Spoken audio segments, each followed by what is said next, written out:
Hello? Hello? No, no, this isn't Domino's Pizza, damn it. No, no. Hey, honey, this is Ken. Yeah, I'm just calling to let you know I'm in Southern California. We're shooting a video with Matt. No, not that Matt. Matt from the Speed Addiction. Oh, and I've got Dale here with me. Yeah, man. Yeah, man. Respect. Respect. Speed Addiction. Did you ever do bobsledding?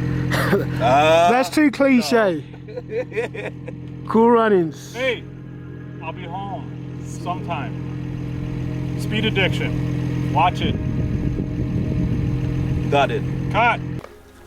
Hi, welcome to the Speed Addiction. I have the honour of having Ken Atkinson Wedge Performance, the OG of M54 tuners on this channel. I have the pleasure and the honour of driving Ken Atkinson's car. So I definitely need to treat it carefully. But what is it? It's a 335IS convertible DCT transmission. This 2013 E93 BMW 335iS has a Speedtech bottom mount single turbo with a Garret G35 1050 turbo. It has been tuned to produce around 650 horsepower at the wheels at 26 psi on full E85. Its 7-speed dual clutch transmission has upgraded Decker clutches to cope with the additional horsepower and torque.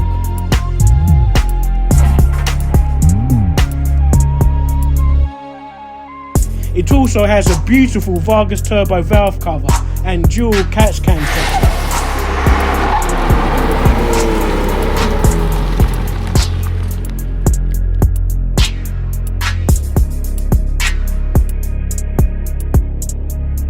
Ken has said that he has reworked the suspension. Now he's got an LSD, M factory LSD. It's got M3 rear sway bar, ECS Tuning front sway bar. ECS Tuning Coilovers, so the suspension is going to be pretty sorted. Obviously, it's got the big Garret ball bearing ceramic coated turbos, so I'm expecting some performance. So again, we're down straight away, second gear, and yes, it's got power.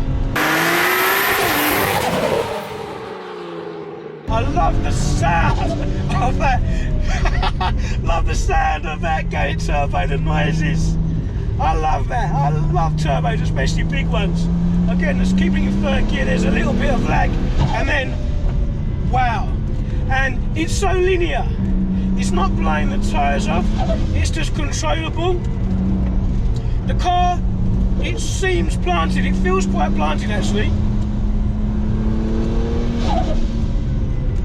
It feels planted, there's body roll, and you can still feel like it still feels like it's a convertible, but it's controlled. Hi, I'm Ken from Wedge Performance Racing.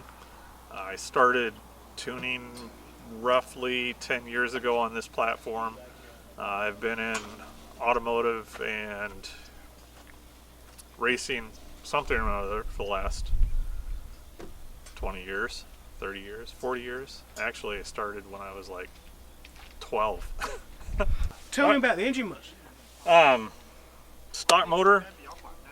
I did, the intake, intercooler. I held off and did the Speedtech single turbo. Talked to Jeff over at Speedtech.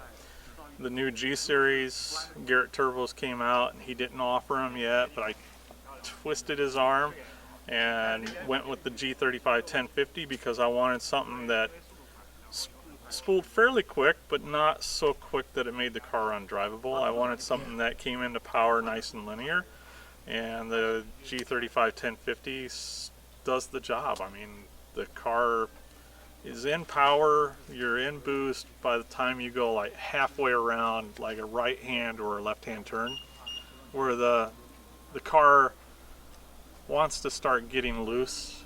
It's into that power range, and then it just hits and it goes.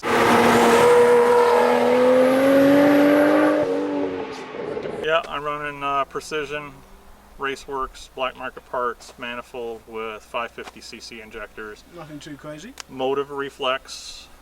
It is the controller of the future. I've got it set up for boost control with the reflex. Right now I've got it at 26 pounds of boost, full E85, running the Precision Raceworks dual low pressure fuel pump with the EO Speed BPM 4 controller. So it's a direct CAN bus plug-in, runs both pumps simultaneously. No triggers, no relays. I'm gonna find a slight straight second. Here we go. This has got power, guys. This is fast. And I'm getting used to the front end. So this is the stock E93 steering rack, and it's good, just the right amount of speed.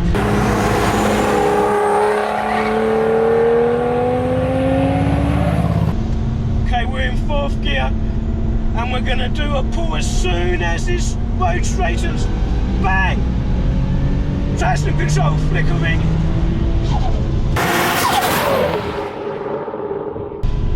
High speed, big performance. And I love this setup. It's fast, but it's refined. The whole thing could literally be OEM, and you just get on it, and it pulls like a train.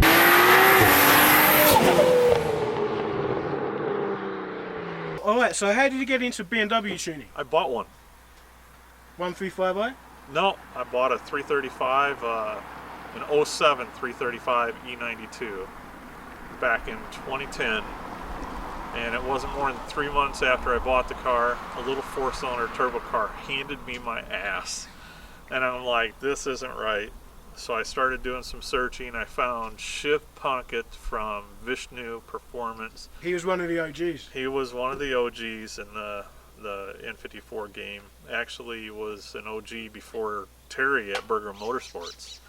And so, long story short, Shiv kind of mentored Terry originally, and Terry started doing the Terry Tuner, which was basically a resistor on the boost signal on the map sensor, and that started Terry's career in the tuning world. JB4 and whatnot. Yeah, computer science guy working, a desk job, kind of like what I was after I got out of the military. I went back to school for computer science and got into computers. Spent 20 years at John Deere, and just retired last year to do this full time. And it was good timing because our business has grown exponentially.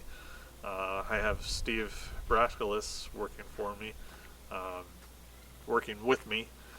He's kind of taken on all of the newer stuff, and I'm kind of working my way from the N54 platform into more of a retirement mode. And it just seems like the N54 platform keeps growing as the cars age and reduce in I've value. seen that as well. I've seen a lot of single turbo cars more now so than ever. When I first started, there was a 1%ers had Rob Beck original RB hybrid turbos. In 2013, I won the 500 horsepower tuner shootout at Shift Sector when Shift Sector first started, and the guys at Shift Sector. So shout out to Shift Sector. Those guys are awesome. And from there it was just started tuning. Shiv kind of decided that the BMW world wasn't for him. There's a lot of fanboyism, and people kind of drove him out of the platform. And Drop down into 3rd, looking through the corner. And you know what? It is planted. It is really planted, especially when you have the direction changes. It does what you want it to do. It's obedience.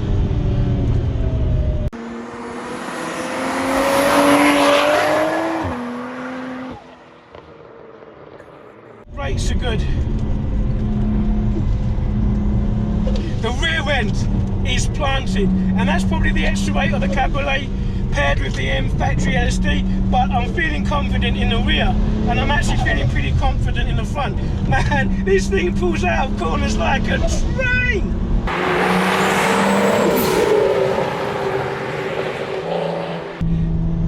the body is very well controlled. Like even at 50% throttle, you still got lots of torque from the turbo. Suspension is very compliant. It's not beating me up in the slightest. Now, I'm not as young as I used to be, and I don't like harsh suspension. I like control and refinement, and I think Ken has done a great job in dialing in the suspension. It's really good.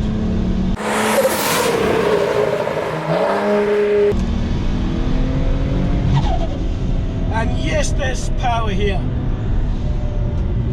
And it's fast, but it's not scaring me in the slightest. But when I look down at the speedometer, it is extremely fast. This is fast.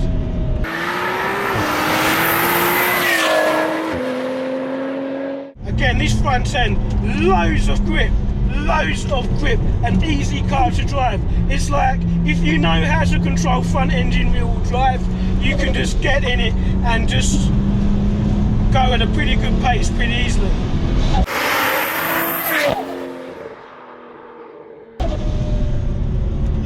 I love the sound of that turbo. Again, changing direction pretty easily, so confidence inspiring. The car is very, very planted indeed. Good job, Ken, if you can hear this, good job. And it's just a pretty nice package. You know, I'll be very happy with his car as a daily. It pulls like a rocket ship, it's extremely comfortable, it handles well, and I think that's all you need. Alright guys, thank you for watching. Big shout out to Ken at Wedge Performance. Big up Steve at Wedge Performance. If you guys need tunes, don't forget to hit up Wedge. He'll get you a reliable fast tune. Please press that like button, please subscribe. Thank you very much for watching, and please stay tuned for more episodes of The Speed Addiction. That Matt won't talk to me. This Matt, Speed Addiction. Yeah, that Matt. Yeah. No, I won't be home for dinner. No.